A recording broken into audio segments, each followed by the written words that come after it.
explain that a change in gravitational potential energy is related to work done. To answer this dot point, we need to understand what gravitational potential energy is. Gravitational potential energy, or we can shorten this to just EP. Gravitational potential energy just means, for example, if I'm standing on the surface of the Earth and I lift up a heavy box, let's say I lift that box up 1 meter, how much potential for damage is there if I drop that box from a meter? That is what we call gravitational potential energy. How much potential is there? Now let's say I raise that box 2 meters up, which is a little bit higher. If I drop it, obviously there's going to be more damage. So there is obviously more gravitational potential energy the further I get from the center of the Earth. If I raise it 100 meters, if I raise the box 100 meters and I drop it from there, clearly there's going to be more damage. Let's go back to this formula. The gravitational acceleration, in order to find that, the formula is G, which is the gravitational constant, which is basically just 6.67 times 10 to the minus 11, and there are a whole bunch of units that I can't remember, times the mass of the planet divided by d squared, the distance from the center of the Earth squared. So we have to take into account the altitude. So if we're basically trying to find the gravitational acceleration on a point which is, say, 6,000 kilometers away from the surface of the Earth, and assuming that the radius of the Earth is also 6,000 kilometers, this d is going to be 6,000 kilometers, so that's going to be 6 million meters plus 6 million meters, because it's a total distance. D is the total distance. So basically this formula is saying that the further away we get from Earth, the less the gravitational acceleration becomes. And going back to this fancy little formula that we all love, F equals ma, we know that force is proportional to acceleration, so the gravitational force is going to be less. The further we go away from Earth, the less acceleration due to gravity we're going to feel, and the less we're going to be in Earth's gravitational field. So, assuming that we travel all the way to infinity, we keep going, etc.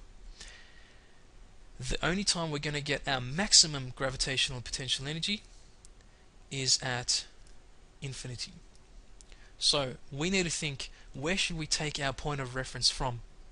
Our point of reference should be at infinity, because that's where the maximum is. I mean, if we can take it from the center of the Earth or the surface, but it's going to be more confusing.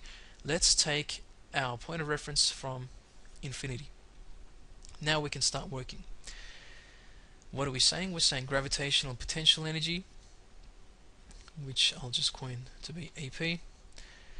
That is just equal to the work done. And work done is what? W equals Fs. Force times displacement.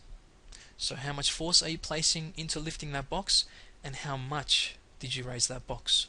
Now, connecting this formula back to this formula,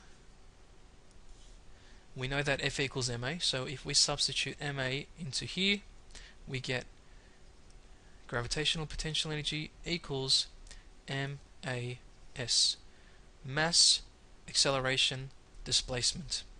In other words, the mass stays the same, acceleration is the acceleration due to gravity, and S is just the height. So now we have found this little formula, we have derived this formula, gravitational potential energy equals mass times the gravitational acceleration times height. Now, before we have already said that we're going to take our point of reference from infinity.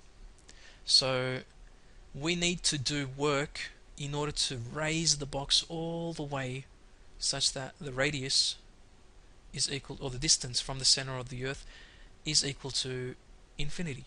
So I'm going to say that that's my point of reference. So everything below 0 is going to be negative. So if I'm going to raise my box this way, I'm increasing the work. The work is being done. If I'm decreasing the height, then negative work is being done. So, and if this is 0, if my point of reference is 0 at infinity, I can never go to positive. So all my values are always going to be negative. All my values are going to be negative. So now we know I can just say the gravitational potential energy is equal to minus Fs. So we know from the previous formula over here that the acceleration due to gravity is equal to the gravitational constant times mass divided by d squared. So if we substitute all this into A over here, we're going to get EP equals minus m gm d over gm, or I should just say m1 m2 over d squared. What am I missing? Nothing. Or I can rearrange this to become minus g m1 m2 over, oops, that's a d squared.